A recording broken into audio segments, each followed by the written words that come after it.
I told Garrett 3 months ago that the numbers looked fine. I want that on record before I tell you anything else. Because everything after that sentence is what happens when a careful man decides a small lie is kinder than a large truth. I've known Garrett since we were 19, splitting rent on an apartment with a shower that never got past lukewarm. I became an accountant because I liked things that resolved. Columns that balanced. Statements that either reconciled or told you exactly where they didn't. Garrett became the kind of man who trusts people because distrust has never once been useful to him.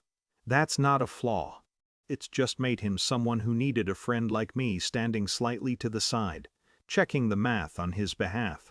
So when he asked me to just glance over Priya's family trust before the prenup was finalized, nothing formal, just a friend's eyes, I did it the way I do everything, thoroughly, quietly. And I found a withdrawal pattern that didn't belong to anyone's version of a normal trust disbursement: structured amounts, consistent timing. The kind of thing that doesn't announce itself as theft because it isn't trying to be caught, only tolerated. I told myself it wasn't my business. I told myself Garrett had probably discussed the family finances already, that a man doesn't propose without knowing where the money sits. I told myself a lot of things. A forensic accountant should know better than to believe, because I have spent my whole career watching people explain away numbers that don't want to be explained. The morning of the wedding, I was pressing my shirt in the hotel room we were using as a staging area, half listening to Garrett talk about his vows, when I heard something down the hall that wasn't loud enough to be an argument and wasn't quiet enough to be nothing. I told him I'd forgotten my cufflinks in the car. He didn't even look up. The living room door was open maybe 8 inches.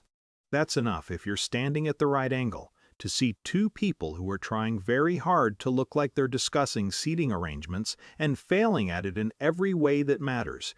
The space between their bodies, too rehearsed.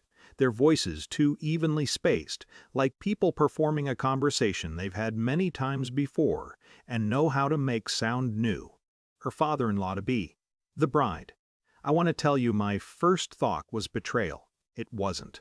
My first thought was the trust statement, still sitting in a folder in my car, 3 months old and never mentioned again. My first thought was, there it is, not the affair. The reason I never told Garrett what I found.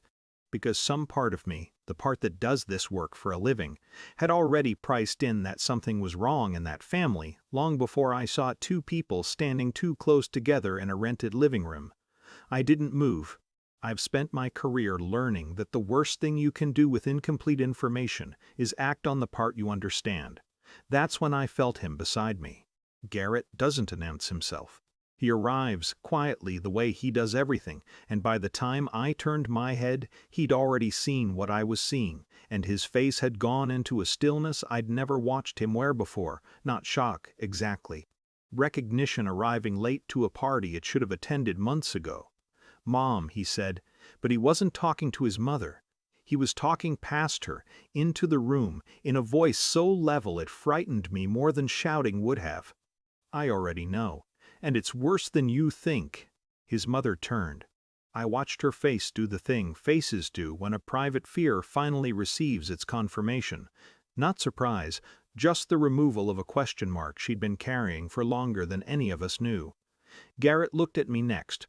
Not at his father, at me. You found something in her trust, he said. It wasn't a question. Months ago, you told me it was fine. I could have lied again. I understand now why I didn't, not out of courage, but because I was tired of being a man who balances other people's books while leaving his own conscience unaudited. I found withdrawals, I said, structured, recent. I assumed you knew. Garrett didn't look surprised by that either. That was the worst part. He's been managing her trust since her father died, he said, nodding once toward the man still standing in the doorway of the living room, not toward Priya at all.